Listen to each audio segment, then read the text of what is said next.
Queridos amigos, seguimos con nuestros ejercicios espirituales y vamos a acercarnos a una de las meditaciones más importantes, por no decir la más importante dentro del esquema de los ejercicios de San Ignacio, que se titula Las dos banderas. Como hemos dicho en repetidas ocasiones, los ejercicios son un método, un proceso en el que San Ignacio nos va dando unas claves para purificar nuestra alma, para ir enamorándonos del Señor y disponernos a elegir aquello que Dios quiere de cada uno de nosotros. Uno de los elementos fundamentales de toda la metodología ignaciana es el llamado discernimiento. La misma palabra discernimiento nos está hablando de distinción. En este caso, en la meditación de las dos banderas, San Ignacio nos va a dar las claves para distinguir la intervención de Dios en nuestra vida, directa o a través de sus ángeles, o bien la intervención del enemigo, como dice él, el enemigo de la natura humana, el demonio que nos engaña y que nos quiere apartar con intención perversa de lo que Dios quiere de cada uno de nosotros. Vamos a pedir la ayuda divina, la ayuda del cielo, para que nos libre de las asechanzas del enemigo, para que nos dé luz para conocer los engaños de Satanás. Y lo hacemos invocando al arcángel San Miguel.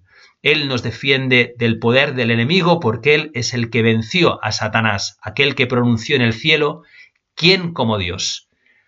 Arcángel San Miguel, defiéndenos en la batalla, sé nuestro amparo contra el poder y las asechanzas del demonio. Reprímalo Dios, pedimos suplicantes. Y tú, príncipe de la celestial milicia, lanza al infierno con el divino poder a Satanás y a todos los malignos espíritus que andan dispersos por el mundo para la perdición de las almas. Comienza esta meditación de las dos banderas, el cuarto día, meditación de dos banderas, la una de Cristo sumo capitán y Señor nuestro, la otra de Lucifer, mortal enemigo de nuestra natura humana. San Ignacio nos está presentando dos banderas de enganche, dos programas operativos, tácticas o estrategias que son antagónicos, con dos intenciones contrarias, la bandera de Cristo y la bandera de Lucifer. De una manera muy gráfica y a la vez muy sencilla, con ese lenguaje militar, nos describe la batalla que se libra en el corazón de cada hombre, en el corazón de la historia, entre Cristo, que es el sumo y verdadero capitán, es el Señor de la historia, y el enemigo de la natura humana, el demonio. San Agustín así describía esta batalla que se libra en la historia desde el esquema de dos ciudades, en su gran libro La ciudad de Dios. Dos amores fundaron dos ciudades, a saber, el amor propio hasta el desprecio de Dios, la terrena, y el amor de Dios hasta el desprecio de sí, la celestial. La primera se gloría en sí misma, la segunda en Dios, porque aquella busca la gloria del hombre y ésta tiene por máxima gloria a Dios, testigo de su conciencia. En su comentario al Salmo 61 nos ofrece esta clásica reflexión sobre las dos ciudades y los dos reyes, el uno legítimo y el otro usurpador y tiránico. Dice así: hay dos ciudades, dos pueblos y dos reyes. ¿Cuáles son estas dos ciudades? Babilonia y Jerusalén. El diablo gobierna en una, Cristo en la otra. Todos los que se gozan en las cosas temporales, todos los que buscan su propio interés, mas no el de Jesucristo, pertenecen a aquella ciudad que se llama místicamente Babilonia y que tiene por rey al diablo. Por el contrario, todos los que se gozan de las cosas de arriba, que piensan en las celestes, que se preocupan en el mundo de no ofender a Dios, que evitan al pecado, y que si han pecado no se avergüenzan de confesarse pecadores, son humildes, mansos, santos, justos, piadosos y buenos. Todos ellos pertenecen a la ciudad que tiene por rey a Cristo. Estas dos repúblicas, que ejecutan las cosas que pertenecen a cada ciudad bajo el gobierno de dos reyes, se oponen entre sí hasta el fin de este siglo, hasta tanto que se lleve a cabo la separación de la mezcla actual, y unos sean colocados a la derecha y otros a la izquierda. Descripción de la lucha que se libra en el corazón de cada hombre, en el corazón de la historia de los hombres, entre Dios y el enemigo de Dios, el demonio. A lo largo de esta meditación, San Ignacio nos va a ir describiendo las características de la bandera del enemigo, quién es el enemigo, cuáles son los rasgos con los que se nos manifiesta, cuál es su táctica. Y enfrente de la bandera del enemigo, la bandera de Cristo. Nos describe a Cristo, el lugar en el que Cristo actúa, cuáles son los rasgos de Cristo y cuál es la táctica que Cristo sigue. Como hemos dicho en otras ocasiones, San Ignacio no nos está presentando una reflexión teórica, quiere que bajemos a la realidad de nuestra vida y que aprendamos a descubrir, a discernir la estrategia propia del enemigo en nuestra vida ahora y la de Cristo. Siempre San Ignacio precede toda meditación por una petición propia. La petición propia de las dos banderas es doble. Por un lado, el conocimiento de los engaños del enemigo y la ayuda para guardarnos de ellos, y en segundo lugar, el conocimiento de la vida verdadera que nos muestra Jesucristo, el sumo y verdadero capitán, y la gracia para imitarla. Nos fijamos en primer lugar en la bandera de Lucifer. Pertenece a la revelación la existencia del demonio. Lucifer es el príncipe de los demonios. La Sagrada Escritura nos habla de los demonios como ángeles caídos. Dios creó a los ángeles espíritus puros, seres de luz, dotados de inteligencia y de voluntad en número incalculable, todos diferentes, agrupados en jerarquías, escalonados en perfección según su poder y la luz que los constituye. Formaban parte de la corte celestial de Dios, que los destinaba a la participación de su vida. Para que pudieran merecer, Dios los sometió a una prueba, cuya naturaleza no podemos precisar. El más destacado de entre todos los ángeles era Lucifer. Fascinado por su propia luz, no quiso someterse. En su rebelión arrastró una multitud de ángeles. A estos ángeles convertidos en demonio, Dios les otorgó el permiso para intervenir en el mundo. Así, podrían contribuir providencialmente a las pruebas que debían sufrir los hombres llamados a reemplazarlos en la corte celestial. La existencia del demonio es algo que pertenece, por tanto, a la fe de la Iglesia, a la revelación. Y es importante subrayarlo esto a la hora de introducirnos en esta meditación de San Ignacio.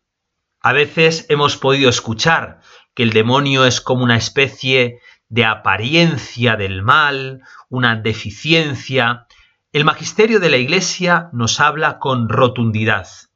El Papa Pablo VI, en una alocución del 15 de noviembre de 1972, dijo lo siguiente: quien rehúsa reconocer la existencia del demonio como ser vivo, espiritual, pervertido y pervertidor, se sale del marco de la enseñanza bíblica y eclesiástica, como se sale también quien hace de ella un principio autónomo, algo que no tiene su origen como toda criatura en Dios, o quien explica al demonio como una pseudo-realidad, una personificación conceptual y fantástica de las causas desconocidas de nuestra desgracia. Llama la atención en este sentido las repetidas ocasiones en las que el Papa Francisco se ha referido a la existencia del demonio a lo largo de su pontificado.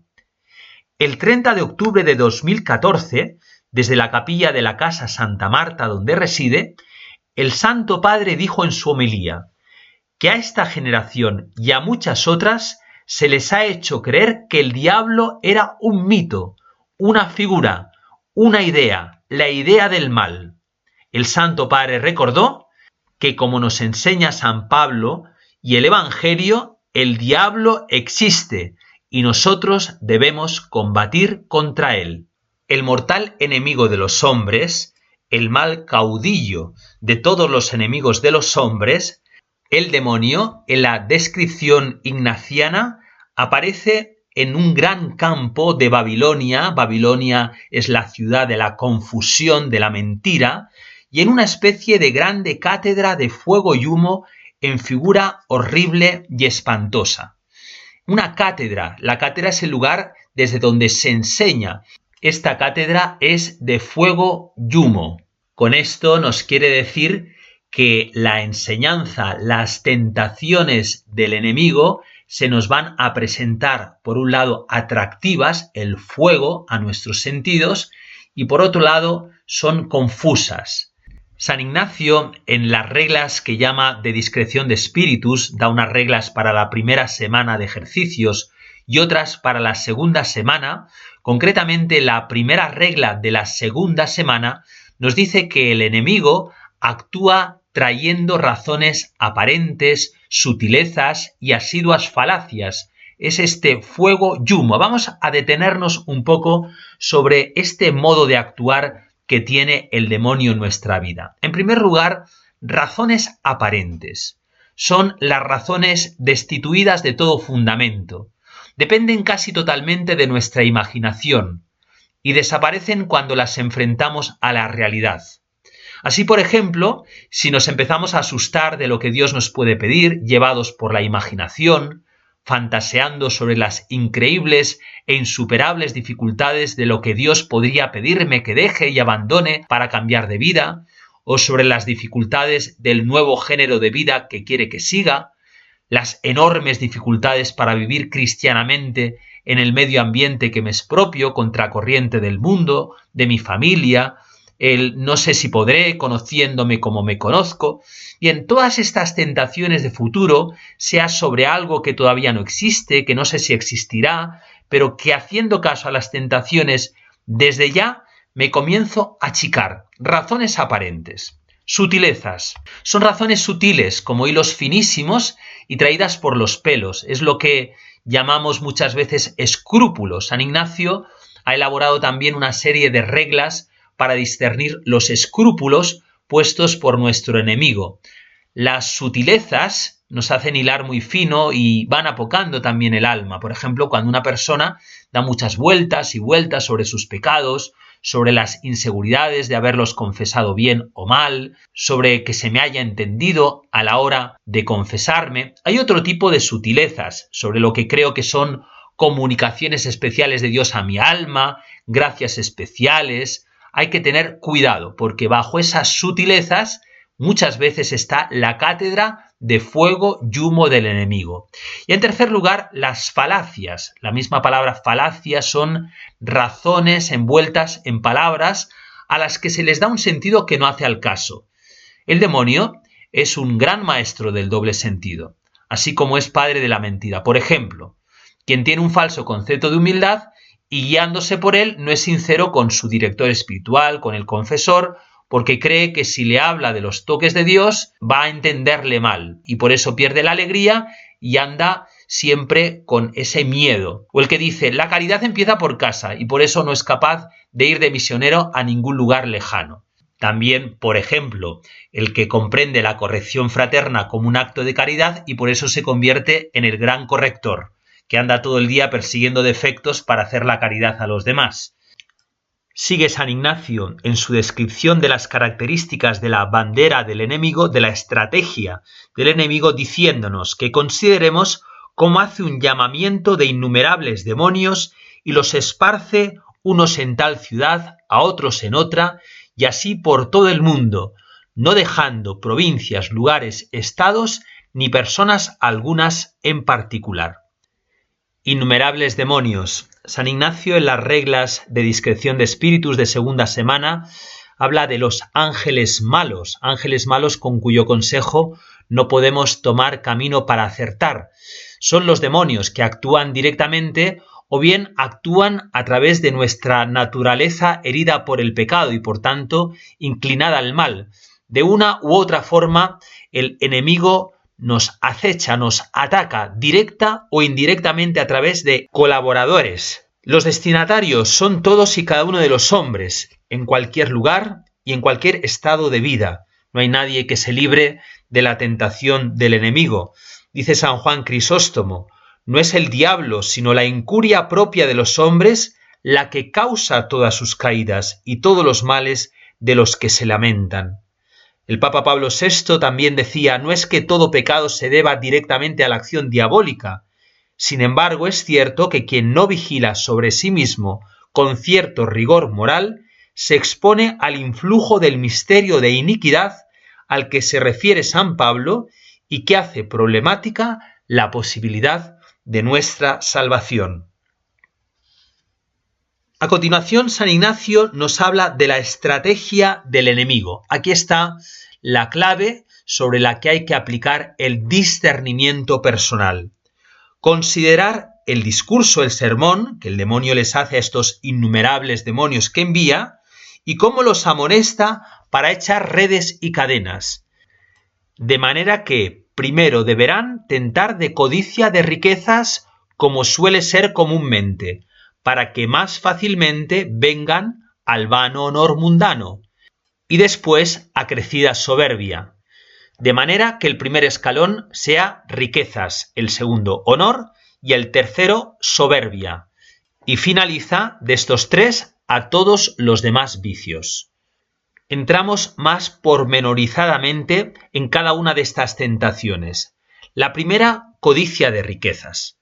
Consiste en acumular y acaparar para sí toda clase de bienes que proporcionan seguridad y autosatisfacción, no solamente bienes materiales, también bienes personales y espirituales. Es importante, como San Ignacio subraya en esas reglas de discreción de espíritus de segunda semana, que las tentaciones se van a presentar bajo apariencia de bien. El discernimiento es aquí más delicado y sutil porque la tentación se presenta disfrazada bajo la apariencia de algo bueno. San Ignacio en las reglas nos insiste que es propio del mal ángel, del demonio, entrar con la nuestra y salir con la suya. Es astuto y malintencionado. Se disfraza, como dice él, como ángel de luz. Inspira cosas buenas y termina arrastrándonos a sus propias intenciones. Puede traer pensamientos buenos y santos hasta hacerlos desviar a lo que él quiere. Importante, el demonio sabe esperar, sabe dar largos rodeos, consiente que las almas practiquen algunas buenas obras y aparenta al principio mucha devoción. Como cuando coloca en el alma de una buena mujer piadosos y fervorosos deseos de estarse largas horas ante el Santísimo y hasta casi la arrebata en éxtasis, hasta que consigue que esa mujer adquiera el hábito de rezar largas horas ante el sagrario y por otro lado su esposo descuidado y sus hijos que mientras tanto se mueran de hambre en casa. Otro ejemplo. La película Silencio de Scorsese. En esa película, el protagonista sufre esas tentaciones sibilinas. Si pisas el crucifijo, salvarás tu vida y la vida de muchos cristianos perseguidos que morirán si no lo haces. Salvar vidas es un bien. Evitar el sufrimiento del prójimo es un bien. Preservar tu propia vida es un bien.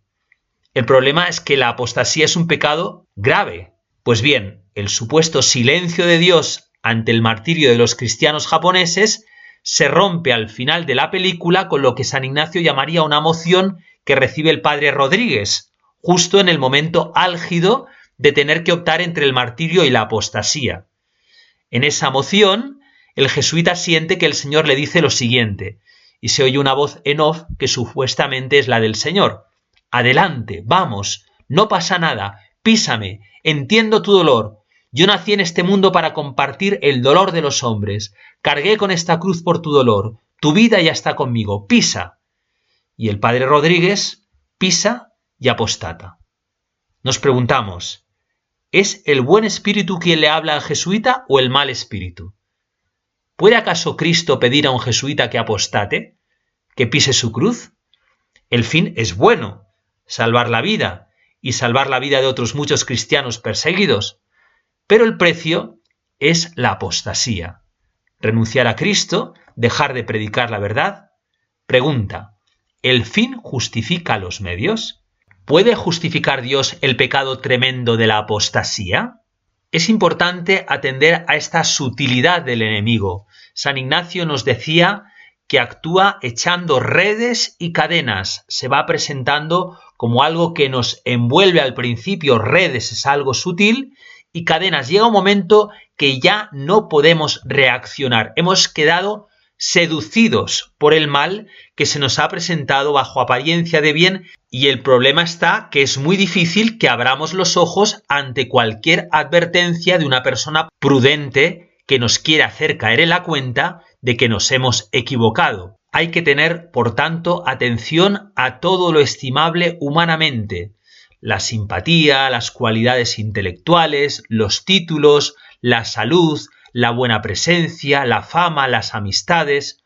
En principio, todo es bueno y necesario, pero cuidado, que podemos acabar atándonos a esas realidades y poniéndolas como fines y seguridades que satisfacen el amor propio. La codicia de riquezas conduce al vano honor del mundo. Es todo lo que significa aparecer, figurar, sobresalir ante los demás, ser reconocido y honrado por las posesiones reales o imaginarias.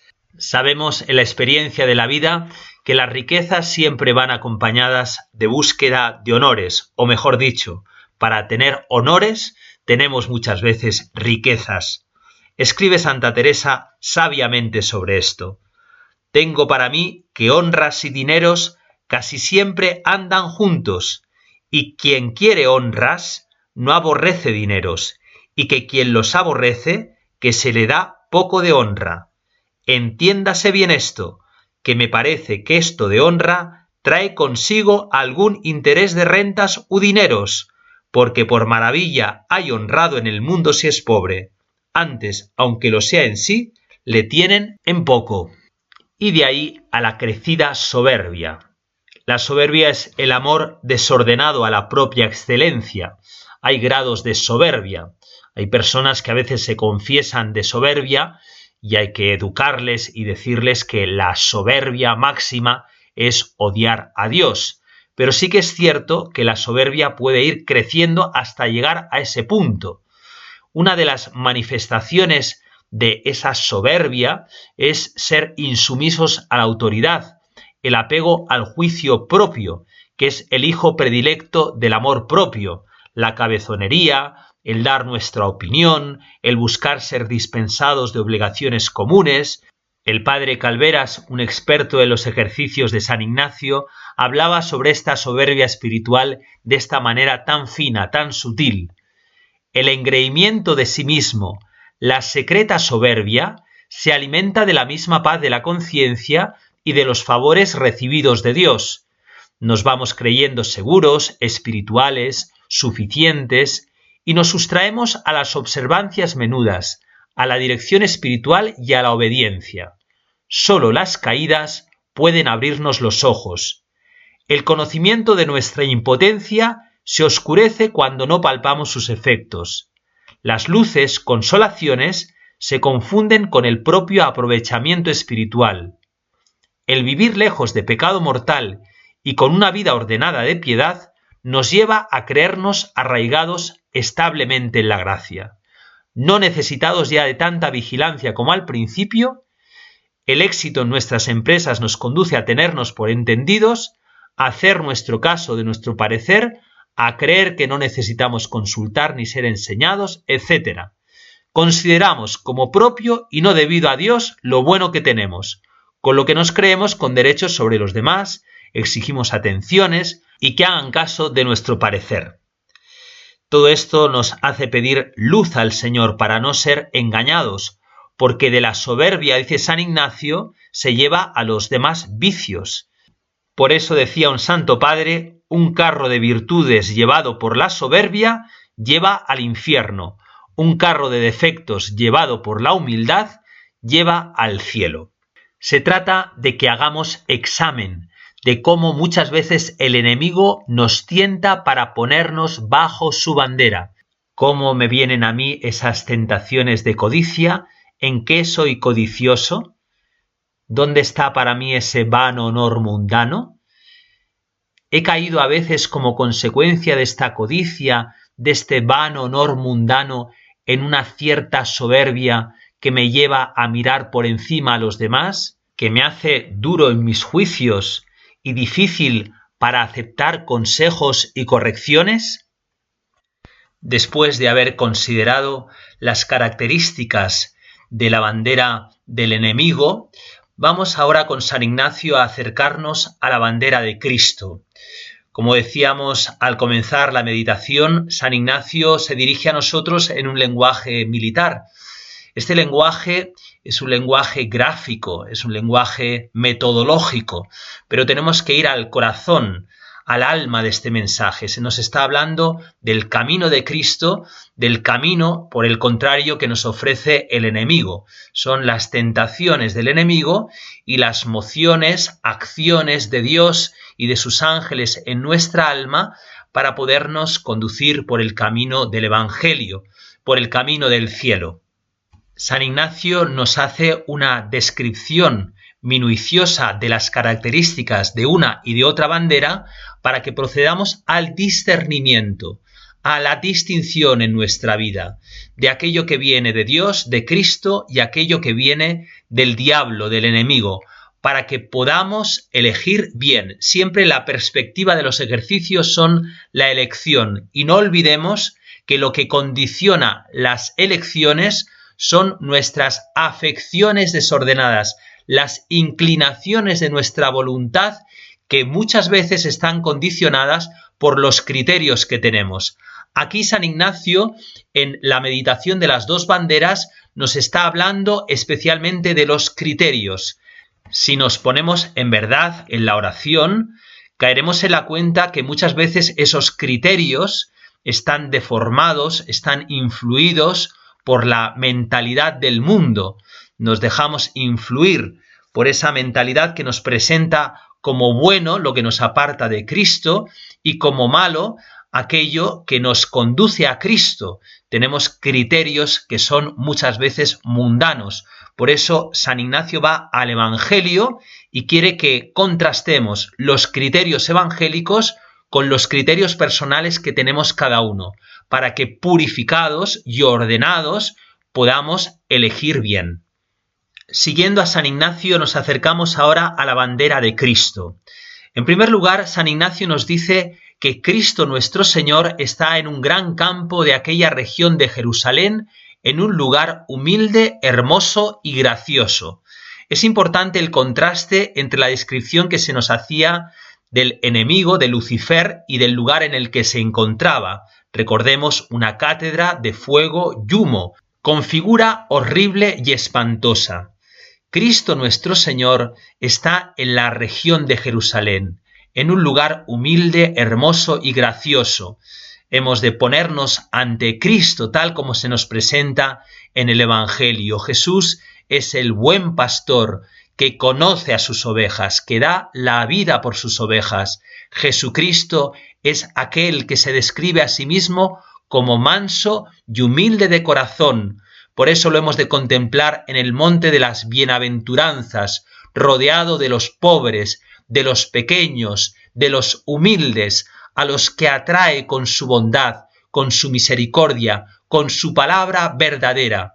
El Cristo que nos presenta San Ignacio es el mismo que se encuentra en los brazos de María. ¿Acaso hay lugar más humilde, hermoso y gracioso que los brazos de su madre? El Cristo que nos presenta San Ignacio es el Cristo del sagrario.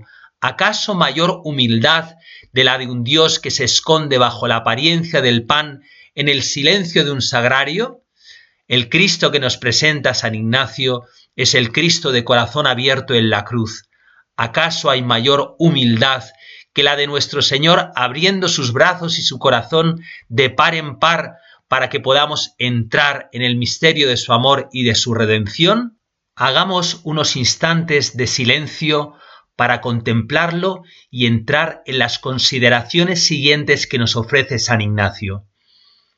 El segundo punto nos dice San Ignacio: consideremos cómo el Señor de todo el mundo escoge tantas personas, apóstoles, discípulos, etc., y los envía por todo el mundo, esparciendo su sagrada doctrina por todos estados y condiciones de personas. Es importante diferenciar y contrastar el modo como actúa Cristo y el modo como actúa el diablo. El diablo esparce, Jesús envía a sus representantes. Como el Padre me envió, así os envío yo. El diablo nos impone a través de los sentidos, su palabra, sus tentaciones. Cristo nos propone como cabeza interior, internamente, aquello que Él nos pide, porque es de tal naturaleza que no puede ser por solicitación a nuestras potencias. Cristo y su gracia lo hace y lo da por la fuerza interior. Para ayudarnos a discernir, a distinguir la acción de Cristo y la del diablo en nuestra alma, San Ignacio en esas reglas de la segunda semana, concretamente la séptima regla, nos dice lo siguiente: en los que proceden de bien en mejor, el buen ángel, Cristo y sus ángeles, toca a la tal ánima dulce, leve y suavemente, como gota de agua que entra en una esponja, y el malo toca agudamente y con sonido e inquietud, como cuando la gota de agua cae sobre la piedra, y a los que proceden de mal en peor, tocan los sobredichos espíritus contrario modo, cuya causa es la disposición del ánima ser a los dichos ángeles contraria o semejante, porque cuando es contraria, entran con estrépito y son sentidos perceptiblemente, y cuando es semejante, entran con silencio como en propia casa de puerta abierta. Nos está diciendo San Ignacio que los toques del buen espíritu se distinguen en que hacen que el alma proceda de bueno en mejor, y se destacan en que son toques suaves y dulces. Dios entra en su alma como en casa propia. En este caso, la acción de Dios, llamada consolación por San Ignacio, es un habitar familiarmente en nuestra vida, a la manera de dos amigos que habitan en la misma casa. Por eso Dios entra con silencio, como en propia casa, a puerta abierta. Así nos lo dice Jesús: si alguien me ama, también mi Padre le amará, y vendremos a él y haremos morada en él. En cambio, los toques del mal espíritu, que corresponden a los que andan de mal en peor, son estrepitosos, sensibles, perceptibles, porque en el alma el demonio es forastero. La afirmación central de esta regla es que los ángeles o espíritus se adaptan a la diversa condición de la persona. Si la persona está en fase de crecimiento espiritual, el ángel bueno la confirma, en tanto que el ángel malo la inquieta, trayéndola, como decíamos, razones aparentes, sutilezas, asiduas falacias. Pero si la persona fuera de mal en peor, el enemigo cambia su táctica, se introduce silenciosamente, sin necesidad de tumbar la puerta, como quien entra en su propia casa. El ángel bueno, por el contrario, inquieta su conciencia. Es importante esto verlo según la situación en la que nos encontremos. Cuando alguien está viviendo una vida espiritual seria, el ángel bueno entra con suavidad, porque ese es el modo propio de entrar Cristo. En cambio, el enemigo nos inquieta, nos turba. Pero cuando una persona vive con una vida espiritual dejada, no se confiesa, no acude habitualmente a la Eucaristía, no vive los mandamientos de Dios, es al revés. Cristo nos inquieta para que salgamos de ese letargo. En cambio, el demonio entra suavemente. Por eso a veces hay personas que dicen: esto me da mucha paz. Y lo que les da paz es algo que Dios no quiere. Ay, es que esto me inquieta, porque están llamados a cambiar. Cuidado. Solamente da paz Cristo cuando uno vive en la paz de Cristo. Cristo, en cambio, cuando uno no vive en su gracia, en su amor, en su paz, nos inquieta, para conducirnos, eso sí, como fruto de una conversión, a esa paz que Él nos trae. La paz os dejo, mi paz os doy, no se turbe vuestro corazón. El tercer punto, San Ignacio nos invita a considerar la estrategia propia de Cristo. Cristo envía a sus siervos, a sus amigos, encomendándoles que a todos quieran ayudar, Cristo nos ayuda, el demonio nos impone sus criterios. ¿A qué quiere ayudarnos Cristo a través de sus mensajeros, de sus ángeles, de sus ministros, de tantos que nos hacen presente con su palabra y con sus obras el Evangelio Salvador? En primer lugar, quiere ayudarnos a traernos en suma pobreza espiritual. Frente a la codicia de riquezas del diablo, Cristo nos lleva a pobreza. En primer lugar, espiritual, y dice San Ignacio, y si su divina majestad fuera servida y los quisiera elegir, no menos a la pobreza actual. Es más importante, lógicamente, la pobreza espiritual, pero para ser pobres de espíritu, a veces es necesario, muchas veces es necesario, pasar por pobreza material. La pobreza espiritual consiste en el desprendimiento afectivo de todo lo que no es Dios y su voluntad. Comporta, lógicamente, austeridad para desprenderme de lo superfluo y experimentar algunas carencias, generosidad para compartir con los demás lo que soy y tengo, y sentirme pobre ante Dios y ante los demás, saber acudir a ellos con humildad. Volvemos a nuestra maestra, Santa Teresita del Niño Jesús, que nos habla precisamente de en qué consiste esa pobreza de espíritu. Y lo hace muy particularmente en esa carta magna de su doctrina, de su caminito, que es el manuscrito B y concretamente la carta que le dirige a su hermana Sor María del Sagrado Corazón. Teresita, conocemos todos aquel pasaje, está buscando su lugar en la Iglesia, cuál es su vocación. En ninguna de ellas acaba de encontrarse del todo determinada. Desea ser apóstol y misionera clavando la cruz en el último lugar del mundo donde no ha llegado un misionero. Desea ser sacerdote, desea ser mártir con el martirio más cruel que ningún mártir haya pasado a lo largo de toda la historia de la Iglesia. Y en medio de ese delirio está buscando en las cartas del apóstol y encuentra que el apóstol habla de que la Iglesia es como un cuerpo que tiene diversos miembros. Ella encuentra su lugar es en el miembro más noble de ese cuerpo, que es el corazón. Allí ha encontrado su lugar. Exclama, en el corazón de mi madre la Iglesia, yo seré el amor. Mi vocación es el amor. Cuando su hermana Sor María del Sagrado Corazón lee esta carta delirante, se queda toda confundida y siente que está muy lejos del camino que ofrece Teresita. Le escribe manifestándole su inquietud y su perplejidad. A esta carta Teresita responde lo siguiente: ¿Cómo puedes tú preguntarme si puedes tú amar a Dios como le amo yo? Si hubieses entendido la historia de mi pajarillo, no me harías esa pregunta. Mis deseos de martirio no son nada, no son ellos los que me dan la confianza ilimitada que siento en mi corazón.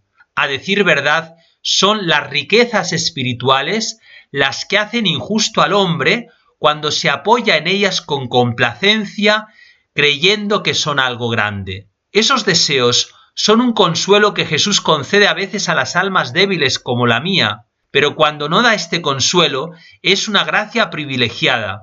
Y sigue más adelante. Comprende que para amar a Jesús, para ser su víctima de amor, cuanto más débil se es, sin deseos ni virtudes, más cerca se está de las operaciones de este amor consumidor y transformante. Es necesario aceptar ser siempre pobres y sin fuerzas, y eso es precisamente lo difícil, pues al verdadero pobre de espíritu, ¿quién lo encontrará? Hay que buscarle muy lejos, dijo el salmista. No dijo que hay que buscarle entre las almas grandes, sino muy lejos, es decir, en la bajeza, en la nada. Mantengámonos pues muy lejos de todo lo que brilla. Amemos nuestra pequeñez, deseemos no sentir nada. Entonces seremos pobres de espíritu y Jesús irá a buscarnos por lejos que nos encontremos y nos transformará en llamas de amor. Santa Teresita está corrigiendo, está enseñando a su hermana. Para Sor María del Sagrado Corazón, lo grande del camino de Teresita eran sus grandes deseos y no le había entendido. Para Teresita lo grande es lo pequeño, con toda delicadeza, Pero también con toda verdad Santa Teresita le dice: hermanita querida, si no me comprendes es que eres un alma demasiado grande.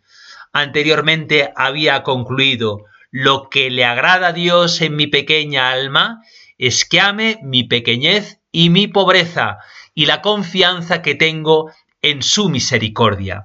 Esto le lleva a decirle: ¡ay, cómo quisiera hacerte comprender lo que yo siento! La confianza, y nada más que la confianza, puede conducirnos al amor.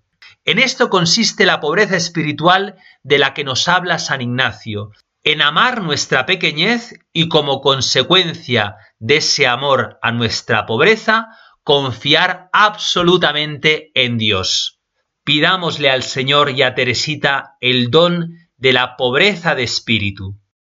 El segundo grado o escalón del seguimiento de Cristo al que quiere llevarnos a través de sus enviados que nos ayudan es el de oprobios y menosprecios.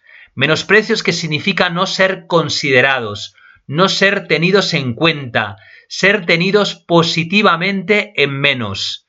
Qué fácil se nos mete el amor propio cuando nos reconocen, cuando nos enteramos que alguien alaba o aprecia nuestras cualidades, nuestros talentos. En cambio, cuando nos tienen a menos, ¿cómo nos duele? Y qué necesario e importante es para ser pobres de espíritu que nos tengan a menos, que no nos consideren, que nos dejen a un lado, que no cuenten con nuestra opinión. Y dice San Ignacio la importancia de la pobreza de espíritu y de los oprobios y menosprecios para llegar a la humildad, porque de estas dos cosas se sigue la humildad. La humildad es una virtud muy pequeñita, se esconde entre todas las virtudes morales. De hecho, es una parte de la virtud de la templanza y dentro de la templanza es una parte de la virtud de la modestia.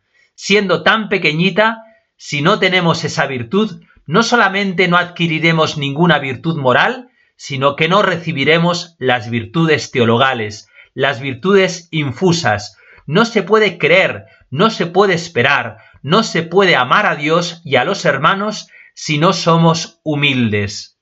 La humildad no consiste sino en reconocer que Dios es Dios y nosotros somos criaturas. Lo que decía Teresita, gozarnos de nuestra pobreza.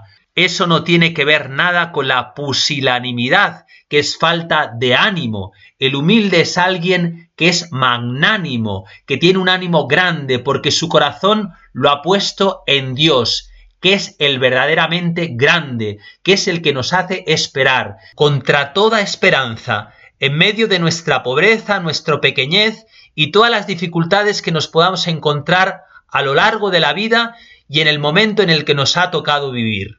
Solo los humildes pueden estar contentos, porque nuestro contento es el Señor. La Virgen es la pequeña María. Ella canta el Magnificat y dice: proclama mi alma la grandeza del Señor porque ha mirado la pequeñez de su sierva. Aquello que decía el santo chileno Alberto Hurtado: contento, Señor, contento. Aún recuerdo en un viaje que hice a Chile, en una de las parroquias que atendemos, que había una mujer muy humilde que estaba barriendo la parroquia y otro sacerdote me la presentó, me dijo su nombre, que ahora no me acuerdo, y le dije: ¿cómo está, señora? Ella me respondió: contento, señor, contento. Yo le corregí, le dije: señora, será contenta. Y me dijo: no, contento, señor, contento, como dice nuestro santo Alberto Hurtado. Es que es así, es que los humildes siempre están contentos, porque su contento no está puesto ni en sus cualidades, ni en sus triunfos, ni en lo que les dicen los demás que son. Su alegría está puesta en el Señor. Vamos a pedirle la gracia grande al Señor en esta contemplación de enamorarnos de la humildad de Cristo, porque de su humildad vienen todas las disposiciones para ponernos bajo su bandera. Ya adivinamos aquí que la bandera de Cristo, su estandarte, es la cruz. Esa es la cátedra desde la que el Señor nos enseña, desde la que nos atrae, la cátedra de su sagrado corazón abierto de par en par, diciéndonos a cada uno de nosotros: venid a mí los que estáis cansados y agobiados, y yo os aliviaré. Por eso San Ignacio, atrevidamente a los que llegan a este punto, a situarse bajo la bandera de Cristo, para que permanezcan y no se salgan de ahí, bajo su cruz, les invita a pedir contra la carne, los que más se querrán afectar y señalar en todo servicio de su Rey eterno y universal, ofrecerán no sólo sus personas al trabajo, mas haciendo contra su propia sensualidad y contra su amor carnal y mundano, oblaciones de mayor estima y mayor momento. Es el amor el que nos lleva a pedir más, sí, también a veces humillaciones, desprecios, injurias, si es para poder estar cerca de Jesús, si es para que no nos alejemos de Él, si es para vivir en verdad el Evangelio, vengan para cada uno de nosotros esas pruebas. Muchas veces a lo largo de la vida nos ha pasado que cuando las pensamos y nos las imaginamos, tenemos miedo, huimos de ellas, pero cuando las hemos vivido como venidas del cielo, como camino que nos puede salvar, cuántas gracias tenemos que darles a Dios. Cuántas gracias de humillación nos han librado del orgullo, de la soberbia, de las tentaciones que nos pueden llevar por caminos desordenados. Bendito sea Dios que nos sella con el sello de su cruz para poder llevarnos al camino del cielo. Para San Ignacio, estos deseos de oprobios, menosprecios, injurias, no son fruto de un arrebato idealista o voluntarista. Para el santo de Loyola, esto lo podemos decir y pedir porque confiamos plenamente en la gracia de Dios. Si Cristo nos muestra su bandera, nos muestra el camino del Evangelio, nos da también la gracia para vivir bajo esta bandera, nos da la gracia para poder seguirle en el camino estrecho del Evangelio. Escribía el cura Brochero, un santo argentino muy simpático, que se dedicaba con su mula a ir predicando los ejercicios espirituales por pueblos y aldeitas muy humildes. También es verdad cierta que si Jesucristo nos exige cosas dificultosas, nos concede juntamente gracias extraordinarias para que las hagamos con facilidad y suavidad. Como advirtió San León, que da a los que le siguen tal abundancia de ayudas y socorros divinos que no solo se hacen fáciles, sino agradables y deleitables los ejercicios de las virtudes. Convida el Salvador al desprecio de las riquezas y amor a la pobreza, pero al mismo tiempo reparte tal gracia para sufrir la falta de los bienes humanos, que San Luis, rey de Nápoles, después de hecho pobre religioso franciscano, solía decir que le era mucho más sabroso un mendrugo de pan recogido de limosna que las delicias de la mesa real que había despreciado. Exhorta la pureza y castidad, pero conforta la flaqueza de la carne con socorros tan eficaces que San Agustín, después de haber experimentado tantos deleites carnales, sentía mayor gusto en vivir privado de ellos que cuando soltaba las riendas al apetito. Persuade a huir las honras y tener afecto a la humildad, pero alienta a los corazones débiles con tanta eficacia que Santa Isabel, reina de Hungría, tenía por mayor gloria ser ultrajada que cuando antes era honrada y venerada en el trono. Quiere el divino capitán que todos con sudores y trabajos apostólicos llevemos almas a sus banderas, pero endulza de tal modo estos trabajos y fatigas que San Francisco Javier, en lo más penoso del difícil apostolado, se vio obligado a exclamar: «Basta, Señor, satis, satis, Domine, no más gusto, mi Dios, que mi corazón no es capaz de tantas delicias del cielo». Sí, mis amados, las mortificaciones, las penurias y las deshonras que tal vez se padecen por seguir la bandera de Jesucristo, son recompensadas con tantos regalos del Espíritu que siempre corren a las parejas los trabajos y los consuelos de los soldados. Pedimos esta gracia y se lo pedimos con San Ignacio en ese coloquio final. Es importante que hablemos con el Señor, pero especialmente con la Señora. A ella le pedimos que nos alcance gracia de su Hijo y Señor para ser recibidos debajo de su bandera, en suma pobreza espiritual, y si su majestad fuere servido y me quisiera elegir y recibir, no menos en pobreza actual, en pasar oprobios e injurias por más en ellas imitar a Cristo, solo que las pueda pasar sin pecado de ninguna persona, ni ofender a su divina majestad. Pidámoselo a la Virgen, Ella es la que está bajo la bandera de Jesús, siempre ahí, al pie de la cruz. Dejemos que Jesús nos diga: ahí tienes a tu madre. Donde está mi bandera, está la Virgen. Escuchemos a Jesús, que también le pide a la Virgen que nos ponga bajo su cruz, bajo su bandera. Ahí tienes a tu Hijo. Santa María, Madre de Dios, ruega por nosotros pecadores, ahora y en la hora de nuestra muerte. Amén.